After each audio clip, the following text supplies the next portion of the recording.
তো প্রথম প্রশ্ন হচ্ছে, বাংলাদেশ জামাত ইসলামী কত সালে প্রতিষ্ঠিত হয়েছে?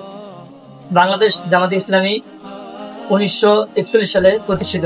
সঠিক উত্তর দিয়েছেন আপনি। আসসালামু আলাইকুম। আসসালাম।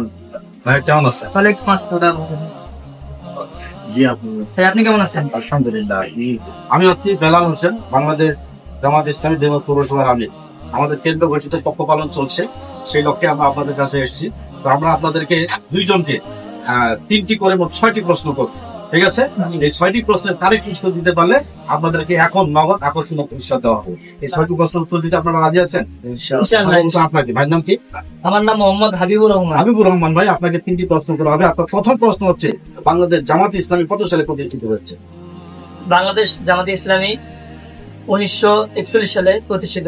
সঠিক উত্তর দিয়েছেন আপনি। দ্বিতীয় প্রশ্ন হচ্ছে, আপনার জন্য জামাতকে জানতে হলে অনেকগুলো বই পড়তে হয়, এর মধ্যে থেকে আপনি 3টি বইয়ের নাম বলবেন।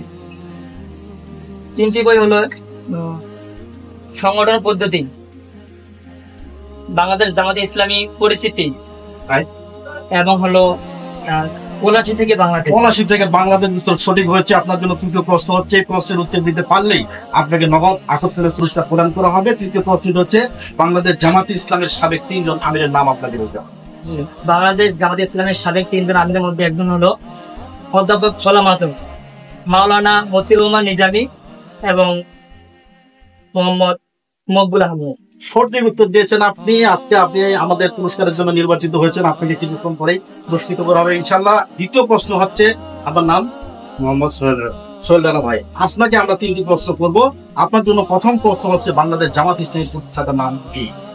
মাওলানা সঠিক হয়েছে। আপনার জন্য তৃতীয় প্রশ্ন হচ্ছে, বাংলাদেশ জামাত ইসলামীর সাবেক 2জন মন্ত্রীর নাম আপনি বলবেন, যারা বাংলাদেশের মন্ত্রী পরিষদের ইতিহাসে সম্পূর্ণরূপে দুর্নীতিমুক্ত ছিল।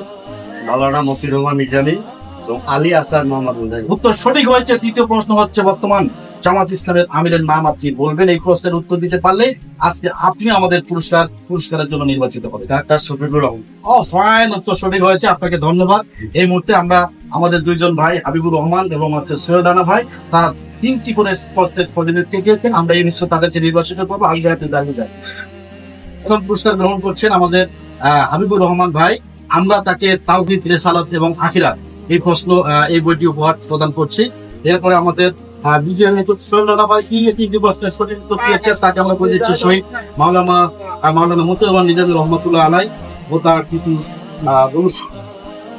যে হাবিবুর রহমান এবং সোহেল ভাই। এখন আপনাদের কাছে জানতে চাই যে আপনারা এই যে 3টি প্রশ্নের সঠিক উত্তর দিয়ে বিজয়ী হয়েছেন এবং আপনারা পুরস্কৃত হয়েছেন, আপনার অনুভূতি সংক্ষেপে ব্যক্ত করবেন। জি আলহামদুলিল্লাহ, পুরস্কার পাইতে অবশ্যই সময় সকলকে ভালো লাগে। তাও একটি বই উপর পেয়েছি, তা আমার অনেক একজন প্রিয় লেখক, তার বই পেয়েছি, আলহামদুলিল্লাহ অনেক ভালো লাগতেছে। ধন্যবাদ। আপনাকে ধন্যবাদ। সোহেল রানা ভাই, আপনার কাছে আমরা জানতে চাবো সংক্ষেপে যে আপনি পুরস্কৃত হয়ে আপনার অনুভূতিটা একটু ব্যক্ত করুন। জি আলহামদুলিল্লাহ, আমাকে খুব ভালো লাগতেছে। হ্যাঁ, আপনাদের অসাধারণ এই পুরস্কারটা আমাকে খুব ভালো লাগছে। মাশাআল্লাহ, আপনাদের 2জনকে ধন্যবাদ। আপনারা আপনাদেরকে পুরস্কৃত করতে পারায় আমাদেরকেও ভালো লাগছে। নিঃসন্দেহে আপনাদের অনুভূতি আপনারা ব্যক্ত করেছেন। তো বাংলাদেশ জামাত ইসলামী বাংলাদেশে একটি রাজনৈতিক দল শুধু নয়, আমরা মূলত আল্লাহর জন্য, আল্লাহ দ্বীন প্রতিষ্ঠা করার জন্য কাজ করে যাচ্ছি। আল্লাহ দ্বীন প্রতিষ্ঠা করতে গিয়ে আমরা দাওয়াতি কাজ করে থাকি, সমাজ কল্যাণ কাজ করে থাকি, জনগণের সার্বিক বন্ধুসায় দেশের সামাজিক অবকাঠামো উন্নয়নে আমরা কাজ করে থাকি। এর জন্য বাংলাদেশ জামাত ইসলামীকে আমি বলবো যে দূর থেকে আমরা অনেকে ঘৃণা করে থাকি, সেটা না করে আমরা যদি আরো কাছে থেকে জামাত ইসলামকে জানতে চাই, বুঝতে চাই, তাহলে জামাত ইসলামের যে বইগুলো আছে, বাংলাদেশ জামাত ইসলামের পরিচিতি, কার্য বিবরণী, বাংলাদেশ জামাত ইসলামের বৈশিষ্ট্য, আমাদের সংগঠন পদ্ধতি, গঠনতন্ত্র, এই বইগুলো পড়লে আমরা আশা করি যে জামাত সম্পর্কে যে ভুল ধারণা আছে সেসব দূর হবে। আমি দেশ এবং জাতির কাছে সে আবেদনটাই রাখতে চাই যে তারাও আশা করি আমাদের এই বইগুলো পড়বেন এবং সংগঠন সম্পর্কে তাদের স্পষ্ট ধারণা তৈরি হবে, এটা আমি মনে করি।